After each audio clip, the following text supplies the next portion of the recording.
माननीय न्यायमूर्ति खान ने कहा है कि पूरे विवादित इलाके को 3 भाग में बंटवारा करना चाहिए, जिसमें 1/3 जाएगी हिंदुओं को और जहां राम अल्लाह भी विराजमान है वो हिंदुओं को मिलेगी, 1/3 जाएगी मुसलमानों को और एक तिहाई जाएगी आपके अभी वही अखाड़ा को।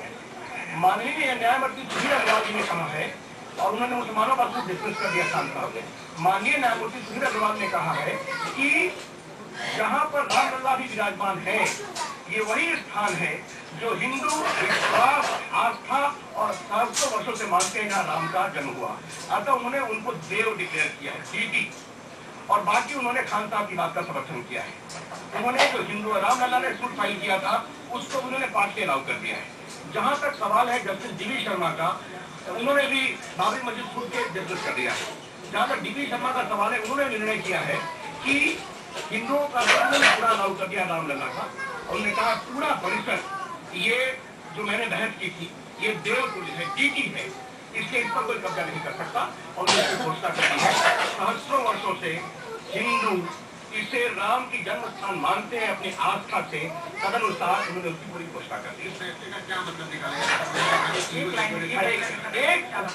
एक मतलब है कि 2 माननीय न्यायमूर्तियों ने निर्णायक रूप से कहा कि जहां राम लल्ला भी विराजमान है ये वही स्थान है जहां हिंदू आस्था से मानते हैं कि राम का जन्म हुआ। अतः उन्होंने उसको देव घोषित कर दिया है।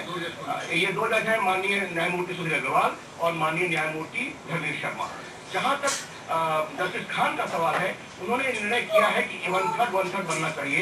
उन्होंने भी अप्रत्यक्ष रूप से कहा है कि जब बंटवारा होगा तो उसमें इस बात का ध्यान रखा जाए कि जहां राम लल्ला भी विराजमान है उनको वही हिस्सा मिले।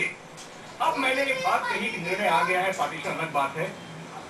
हम अपने मुसलमान भाई निशांत, ये पूरी जजमेंट इंडिया टीवी के हाथ में आ चुकी है। इंडिया टीवी के पास वो पूरी जजमेंट की कॉपी है। हम आपको उसका ब्रीफिंग बताना चाहेंगे। हमारे साथ बैठे बैरिस्टर साहब भी, हम पूरी एक चीज बताना चाहते हैं। सबसे पहली चीज, पहला सवाल था whether the disputed site is the birthplace of भगवान राम। अदालत के सामने पहला सवाल था, क्या जो विवादित स्थल है वो भगवान राम की जन्म स्थली है?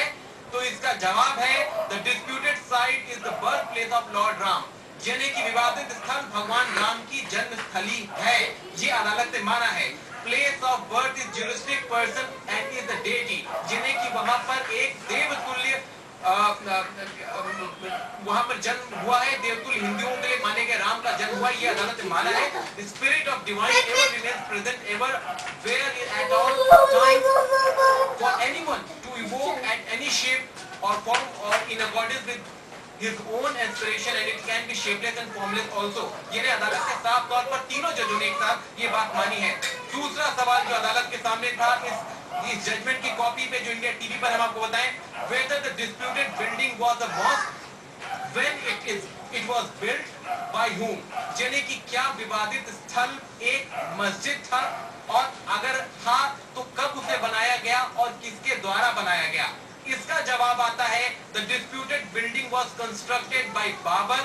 The year is not certain but it was built against the tenets of Islam, thus it cannot have the character of a mosque।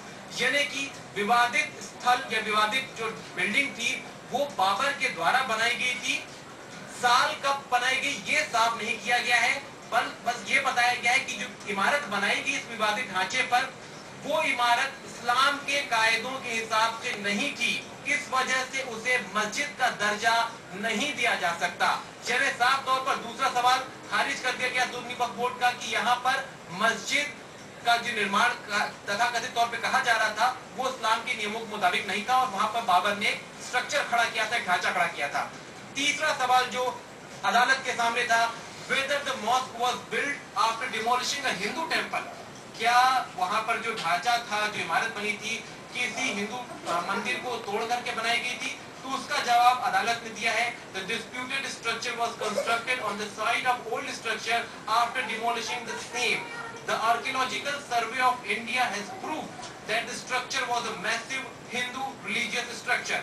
यहाँ पर मैं आपको बताना चाहूंगा कि अदालत ने माना है कि जो विवादित स्थल था उस जगह पर आर्कियोलॉजिकल सर्वे ऑफ इंडिया, यानी कि भारतीय आर्कियोलॉजिकल सर्वे ऑफ इंडिया ने ये माना है, पुरातत्व संगठन जो भारत का है उसने माना है कि वहां पर एक बहुत बड़ा हिंदू धार्मिक स्थल था और उसको तोड़ करके वहां पर एक निर्माण किया गया है जो कि विवादित था, ये इन्होंने माना है। लेकिन ये नहीं कहा है कि ये स्ट्रक्चर मंदिर था या नहीं, लेकिन वो हिंदू रिलीजियस स्ट्रक्चर था। चौथा सवाल जो सबके सामने था, लोगों के जहन में था कि whether the idol was placed in the building on the night of December 22 और 23rd 1949, यानी कि क्या वहां पर मूर्ति जो है वो उस इमारत के अंदर 23 और 22 दिसंबर 1949 की रात में रखी गई थी, स्थापित की गई थी। तो उसका जवाब अदालत ने दिया है, the idol were placed in the middle dome of the disputed structure in the intervening night of 22, 23rd, 12, 1949, यानी कि उस जगह पर अदालत ने माना है कि रात में 22-23 दिसंबर। रोहित, हम आपको रोकेंगे यहाँ पर। अभी इस वक्त एक प्रेस कॉन्फ्रेंस मोहन भागवत इतना ही और इन्फॉर्मेशन देना बिना जजमेंट को पढ़े हुए उचित नहीं होगा। लेकिन जैसा कि हमारे पास जो पेपर दिए गए हैं, जी बताइए। जैसा मुझे ब्रीफिंग के लिए दिया गया है, जस्टिस शर्मा का जजमेंट, उन्होंने इशू वाइज ब्रीफिंग, ये डॉक्यूमेंट शो कर रहा है, कितना ऑथेंटिक है मैं नहीं कह सकता। कोर्ट से आए। हाँ। The issue is whether the disputed site is birthplace of Bhagwan Ram. The finding is the disputed site is the birthplace of Lord Ram. Place of birth is a juristic person and is a deity. It is personified as the spirit of divine, worshipped as birthplace of Lord Rama as a child. Spirit of divine ever remains present everywhere at all times for anyone to invoke at any time. क्या मतलब अगर हम मतलब ये है, ये भगवान राम का जन्म स्थल है और ये भगवान राम एक जूरिस्टिक पर्सन है और ये पूरा ही उनका बर्थ प्लेस लॉर्ड रामा का है और spirit of divine ever remains present everywhere, पूरे स्थान पर वो डिवाइन स्पिरिट विद्यमान है। जो दूसरा सवाल है कि ये जो डिस्प्यूटेड बिल्डिंग है ये मॉस्क थी कि नहीं, इसमें जस्टिस शर्मा ने क्या कहते? इसके उत्तर में जस्टिस शर्मा ने कहा है कि disputed building was constructed by Babar. The year is not certain, but it was built against the tenets of Islam that it cannot have the character of mosque. क्योंकि ये इस्लाम के टेनेट्स के और टेनेट्स के खिलाफ है, इसलिए इसको मॉस्क नहीं माना जा सकता। अच्छा, ये तीसरा सवाल है कि वो जो मस्जिद थी वो क्या हिंदू मंदिर तोड़ के बनाई गई थी, इसमें जस्टिस शर्मा ने कहा है कि आर्कियोलॉजिकल सर्वे ऑफ इंडिया ने प्रूव कर दिया है कि structure was a massive Hindu religious structure और idols were placed in the middle dome of the disputed structure in the intervening night of 22nd of the 23rd December 1949. तो archaeological survey of India की evidence को rely करते हुए उन्होंने ये पाया है कि स्ट्रक्चर जो है मैसिव हिंदू रिलीजियस स्ट्रक्चर था। अच्छा, ये जो कहा गया है कि 22 और 23 दिसंबर 1949 को क्या यहाँ मूर्तियाँ रखी गई थी? हाँ, इसका जवाब उन्होंने दिया है कि 22-23 दिसंबर 1949 को मिडिल डोम के नीचे in the middle dome of the disputed structure, उस रात को वहाँ पर मूर्तियाँ रखी गई।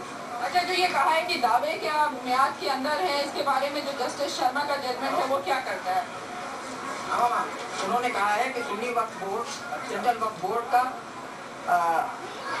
मुकदमा 4 सन 1989 और मुकदमा नंबर 3 1989 नेमोही Akhara and others versus Shri Jamuna Prasad Singh and others are bar by limitation है, म्याद के बाहर। जी, लेकिन एक बात ये समझने की है कि ये केवल एक जज का जजमेंट है जो हमको कालिया साहब ने अभी समझाया है। रुचि, आप जो बता रही है इस वक्त मेरे हाथ में ये कॉपी मौजूद है, जो जजमेंट आया है उसकी ब्रीफ समरी यहाँ पर मेरे हाथ में मौजूद है और ये हम दिखा रहे हैं इसके सेलियंट फीचर्स, यानी इसके जो पॉइंट्स हैं वो हमने आपको बताई है, वो कॉपी मौजूद है यहाँ पर। ध्यान से देखिए आप, हम आपको बता रहे हैं कि किस तरीके से ये जजमेंट आ चुका है, इसकी कई सारी चीजें साफ हो चुकी है जो विवादित